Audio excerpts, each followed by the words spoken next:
The scariest stories from Ghost to Ghost Halloween 1994 with Orville. A girl called from Reno and she told this story. This happened when I was about 7 years old. My dad had already been married about a year. His wife started dabbling into the occult, but I didn't know what the occult was. So we were going to church, and of course, my brother, he went up to the altar and committed himself to Jesus Christ. And I didn't, because I didn't understand it. But once I decided to do this, I had said my prayers and I told the Lord that Sunday morning I'm gonna commit myself to you. And that happened on a Friday. And so I was really excited about going to church because I was going to do this thing. And I went to bed and later on that night, have no idea what time it was. My door was open. It was always open. My parents' door was closed because they don't want, the snoring to wake us up. And I woke up and there was a ball standing at the front of my door. It was a demon and it was in a shape of a ball. And it was about 4.5 feet tall. And I look at it and I just said, God, I don't know what it is, and help me go to sleep. And if I don't move, maybe it won't hurt me. Well, then I had this really strange dream, and it was very unrelated to what was in front of me.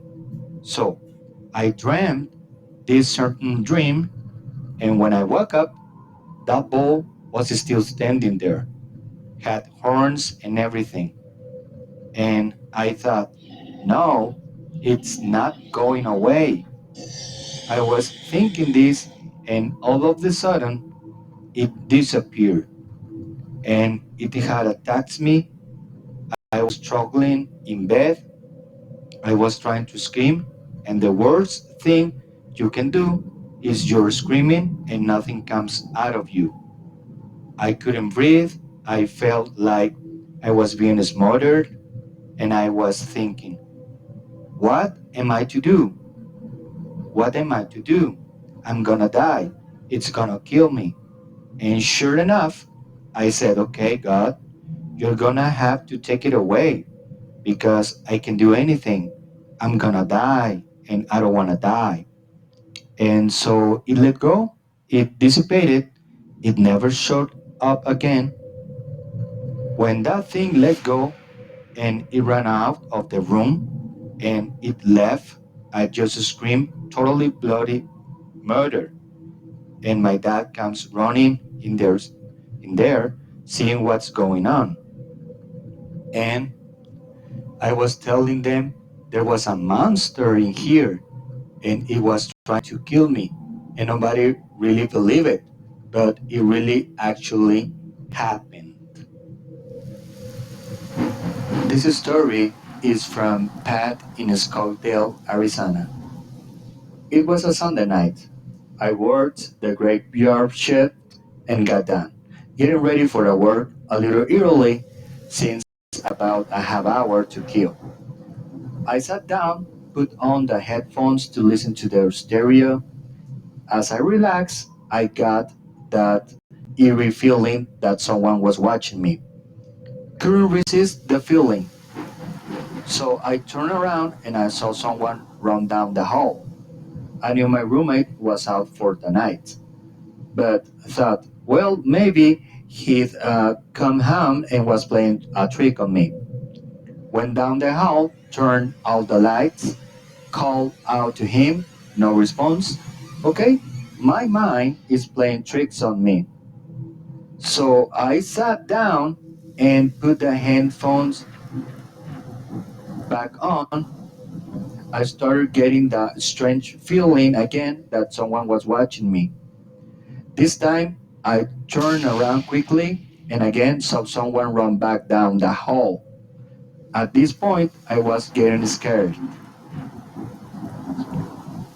I ran out of the apartment, went to work, later called my roommate, told him what happened. He told me I was cracked. The next day seemed fairly normal. I went to bed around noon. About 7 that night, I was awakened by the sound of that girl crying. It was dark in my room, but I can see the living room lights from under the door. I thought to myself, my roommate and his girlfriend had gotten into a fight. I laid there for a while and the crying continued. The more I listened, I could tell that the crying wasn't coming from the living room.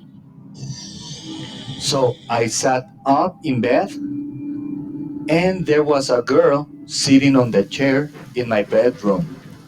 She was about 16 years old, wearing a blue dress from the late 1800s, long blonde hair, and crying.